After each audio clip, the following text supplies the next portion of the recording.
Dear students, I welcome you once again to Avision Institute's online platform for competitive exams. And today in this class, we are going to learn and analyze questions based on closed test.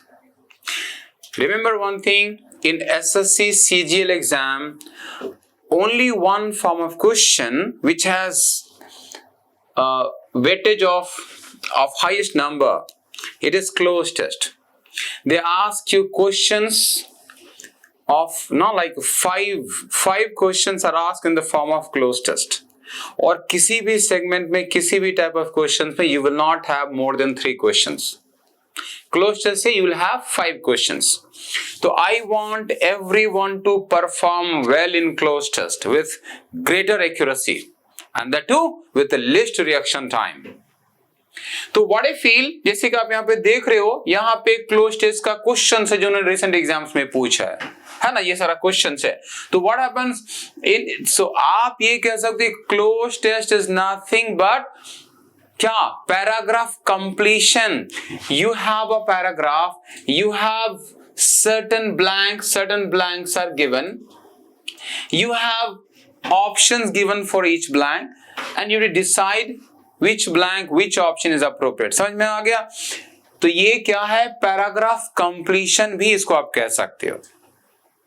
तो what I feel, before you start solving questions of closed test, you must have certain clarity in your mind कि भाई closed test का guidelines क्या है, time कैसे आप consume कम करोगे, accuracy कैसे बढ़िया होगा, रिएक्शन टाइम शार्पर कैसे होगा, है ना. तो before we start solving questions of cloze test, I will give you some guidelines. एक तो चीज ये, सेकंड चीज क्या है कि भाई ये cloze test is nothing but extension of fill in the blanks. Cloze test fill in the blanks का एक्सटेंशन है. तो यहां जो गाइडलाइंस आप करोगे ना, वो सेम गाइडलाइंस आपको फिल इन द ब्लैंक्स में भी एप्लीकेबल हो जाएगा, है ना.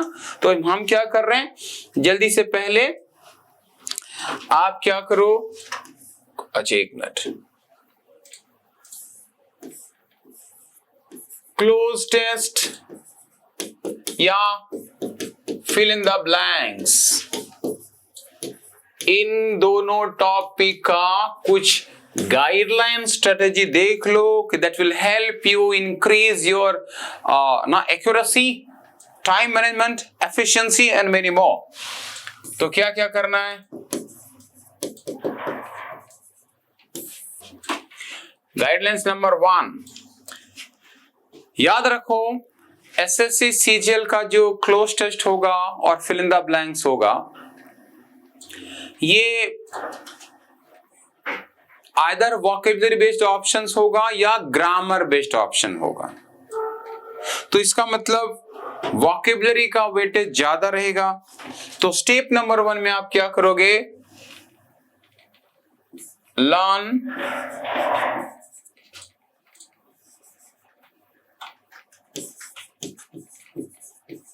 Frequently repeated words of documentation है ना. तो आप क्या करोगे, क्लोज टेस्ट में सबसे पहले जो डॉक्यूमेंटेशन में फ्रीक्वेंटली रिपीटेड वर्ड्स है उसको एक बार गो थ्रू करोगे. और मैं आपको बता दूं, अविजन इंस्टीट्यूट का जो टेक्स्ट बुक प्रोवाइड किया जाता है ना, वहां पे you will find set of synonym and antonym का collection.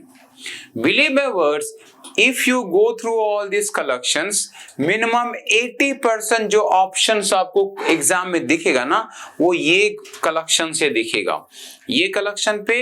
And I keep suggesting you some PDF, इसके अलावा नहीं रहता.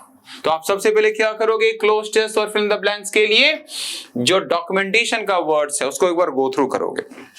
स्टेप नंबर 2, क्लोज टेस्ट में और फिल इन द ब्लैंक्स में prepositions play major role. Prepositions major role play करेगा. कैसे? दो तरीके से। समटाइम कई बार आपको ऑप्शन ही प्रीपोजिशन बेस्ड का होगा। In, into, onto, towards, across, over, upon, है ना? तो if they give you preposition as an option तो you must have clarity.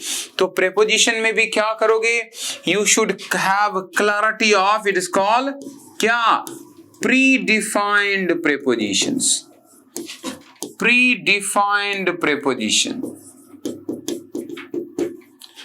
Predefined prepositions. सुनो एक चीज, मैं हर क्लास में I suggest you, I give you around 120 set of 120 words of predefined prepositional terms, यानी किस टर्म के बाद कौन सा प्रीपोजिशन अप्लाई होगा, है ना?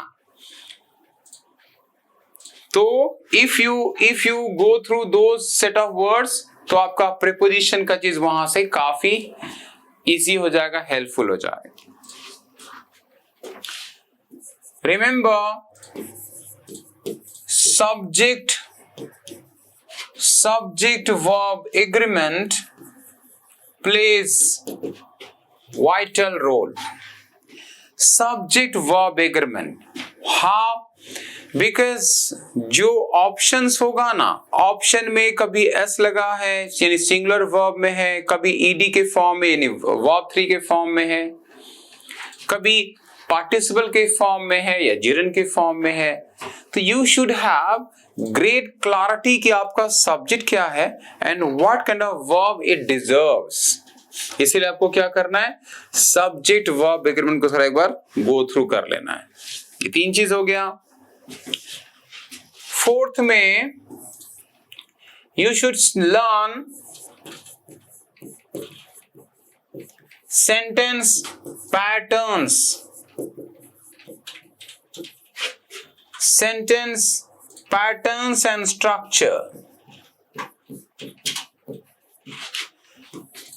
sentence patterns and structure, यानी कि you should have clarity कि फॉर एग्जाम्पल मैं आपको बता रहा हूं पैटर्न और स्ट्रक्चर कैसे होगा। मैं इसको इरेज कर देता हूं, ठीक है? चलो, I erase it. Sentence structure pattern का मतलब ये है यू शुड नो कि भाई प्लेसमेंट ऑफ एडवर्ब क्या होता है। प्लेसमेंट ऑफ एडवर्ब देखो ये कैसे आपको हेल्प करेगा। अज्यूम करो यहां पे आपको पॉलिटिकली है और बड़ा सा यहां पे ब्लैंक है, तो यू हैव टू डिसाइड कि यहां पे कौन सा टर्म अप्रोप्रिएट है। You have a blank after politically. तो जिसको स्ट्रक्चर पता है ही नोज कि ये एलवाई है, इसका मतलब ये क्या है? एडवर्ब है। एलवाई का मतलब क्या है? एडवर्ब है। एंड यू नो कि adverb must be followed by adjective. Adverb के बाद एडजेक्टिव ही पॉसिबल है। किसी किसी केस में वर्ब पॉसिबल है, अदरवाइज 90% टाइम में क्या है? Adjective. It means with the help of structure you came to know कि यहां पे मुझे कंपल्सरली एडजेक्टिव ही चाहिए या लगेगा। फिर से सुनो, why is pattern of a sentence or structure of sentence is required? Because वो आपको बताएगा कि सेंटेंस का स्ट्रक्चर क्या बनेगा। पहले आप डिसाइड कर लो कि अकॉर्डिंग टू एग्जामिनर वहां पे रिक्वायर्ड क्या है, तब ना आप ऑप्शन देखोगे। यहां पे ब्लैंक है पॉलिटिकली के बाद, यू नो कि एलवाई है मतलब एडवर्ब है। Adverb must be followed by adjective. 90% case में एडजेक्टिव, कुछ एक्सेप्शनल केसेस में वर्ब, ठीक है? वो भी पॉलिटिकली के बाद तो कभी वर्ब पॉसिबल ही नहीं है ना, ओनली एडजेक्टिव। हो गया। इट मींस अब आपको डिसाइड करना कि सारे ऑप्शन में एडजेक्टिव क्या है, एडजेक्टिव क्या है। सिमिलरली अज्यूम करो कि किसी दूसरे क्वेश्चन में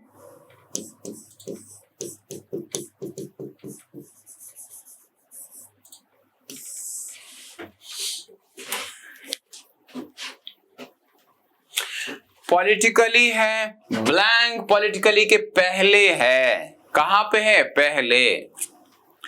यू स्टिल नो कि पॉलिटिकली यानी एलवाई है, इट मींस ये एडवर्ब है, और एडवर्ब ऑलवेज वर्ब के बाद अप्लाई होता है। एडवर्ब कहां पे, वर्ब के बाद, खास करके पॉलिटिकली वर्ब के बाद। It means you must need verb here. अब आपको वहां पे ब्लैंक में क्या लगेगा, वर्ब लगेगा।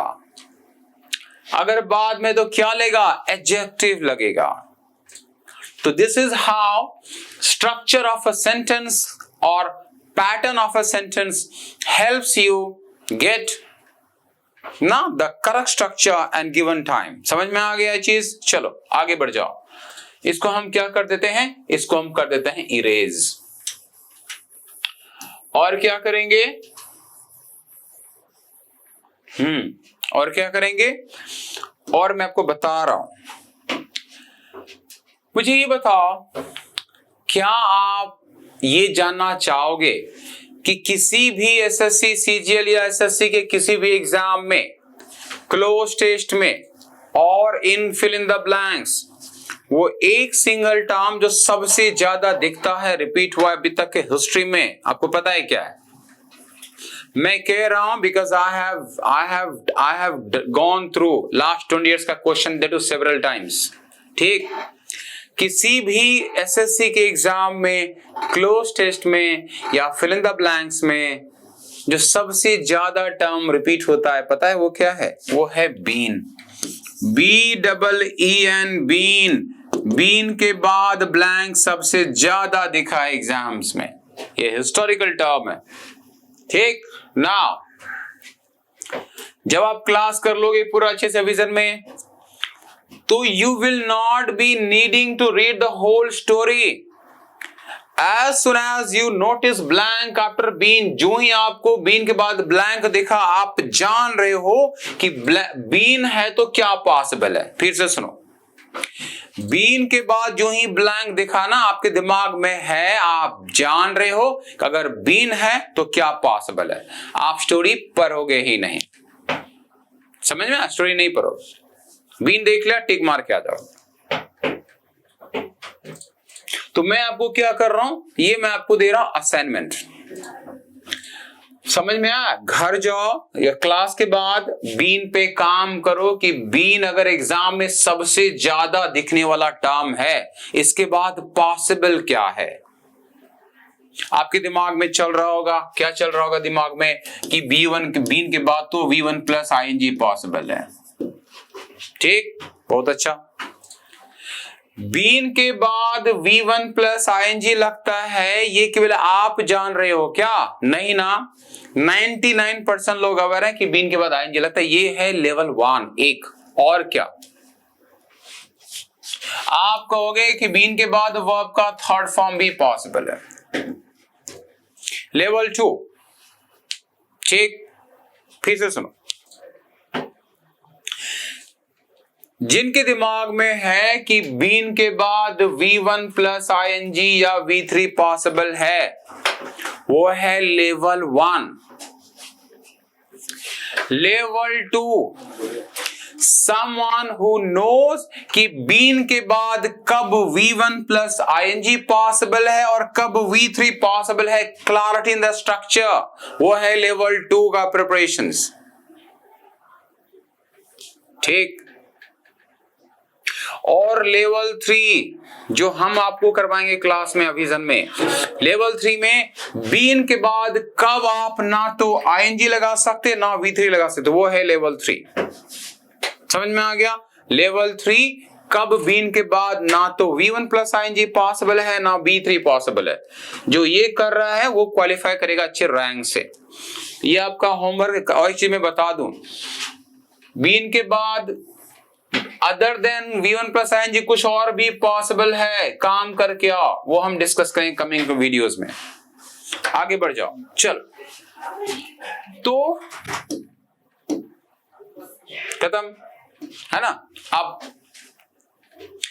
तो भाई स्ट्रक्चर जानना जरूरी है, ये मैंने आपको हिंट दिया स्ट्रक्चर कैसे हेल्प करेगा। स्ट्रक्चर के साथ साथ आपको identification of parts of speech भी जानना जरूरी है कि भाई according to structure you know कि there has to be adjective. क्या चाहिए? एडजेक्टिव। और आप एडजेक्टिव को आइडेंटिफाई नहीं कर पा रहे हो कि इसमें एडजेक्टिव है क्या, तो यूजलेस है structure. It means you must know structure, you must know identification of parts of speech also। तो अभी मैं क्या कर रहा हूं, मैं जल्दी से आपको पार्ट्स ऑफ स्पीच का कुछ आइडेंटिफिकेशन बोल रहा हूं जो आपको केयर करना है। ये क्या है? आप करोगे identification of parts of speech. Good. सबसे वन क्या? जो नाउन है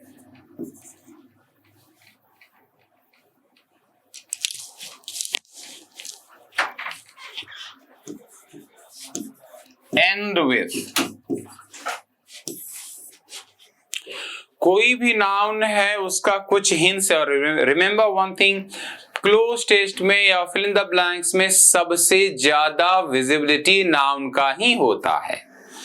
याद रखो कि कोई भी टर्म अगर TION से एंड हो रहा है तो कंपल्सरली वो नाउन ही है। क्या कहा मैंने? फिर से सुनो।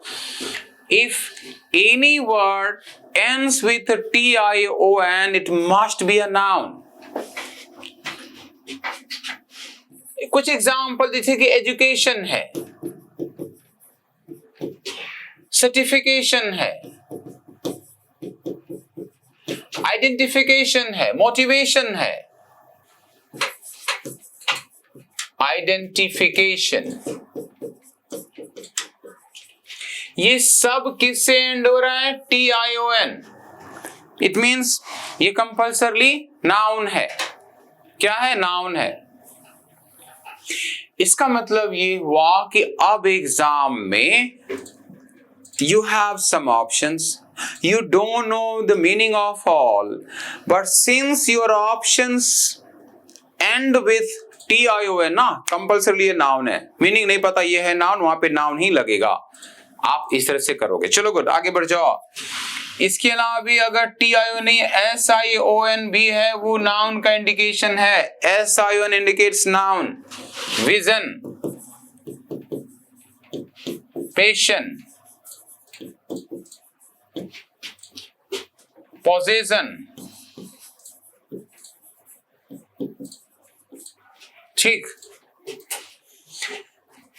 Any word that's end with MENT, meant, meant से एंड होने वाला सारा टर्म नाउन इंडिकेट करेगा। मैनेजमेंट,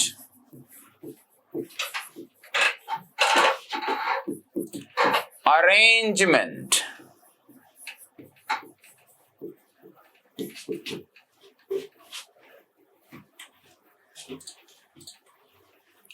और मेजरमेंट, बहुत सारा। एंटरटेनमेंट, कोई वर्ड जो NESS से दिख एंड हो रहा है must be a noun.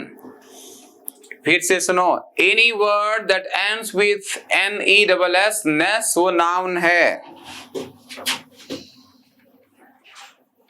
Brightness, softness, selfishness,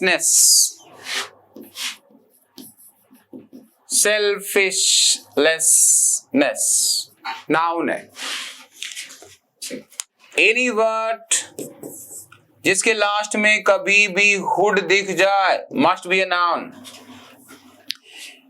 word जो हुड से एंड होगा नाउन है। चाइल्डहुड, नेबरहुड, मदरहुड सारा नाउन का इंडिकेट कर रहा। चाइल्डहुड, नेबरहुड,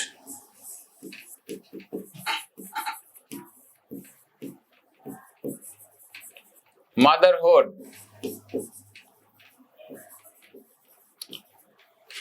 क्या है? नाउन है। कोई वर्ड अगर सीई से एंड होता है तो मोस्टली नाउन होता है। देख लो एग्जाम में बहुत दिखेगा। कॉन्फिडेंस, लास्ट में देखो क्या है? कॉन्फिडेंस। एरोगेंस, इंटेलिजेंस,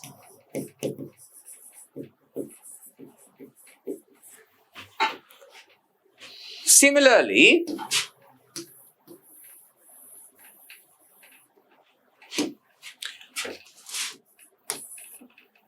किसी के टर्म के लास्ट में टी वाई है, किसी के लास्ट में आर वाई है, किसी के लास्ट में ए जी ई है। These all are indicating noun. Identity, city, pity, noun है। आर वाई, memory, jury और mercury, a lot of things.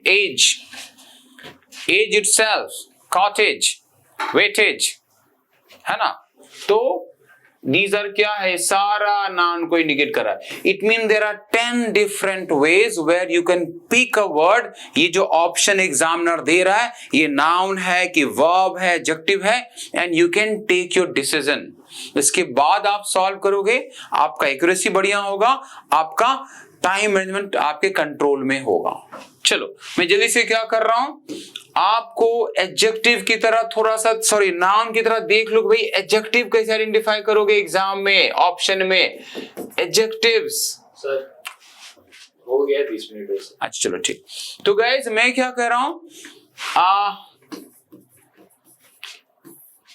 Close test और फिल इन द ब्लैंक्स में नाउन के बाद एडजेक्टिव और वर्ब का ऑप्शन सबसे ज्यादा रहेगा।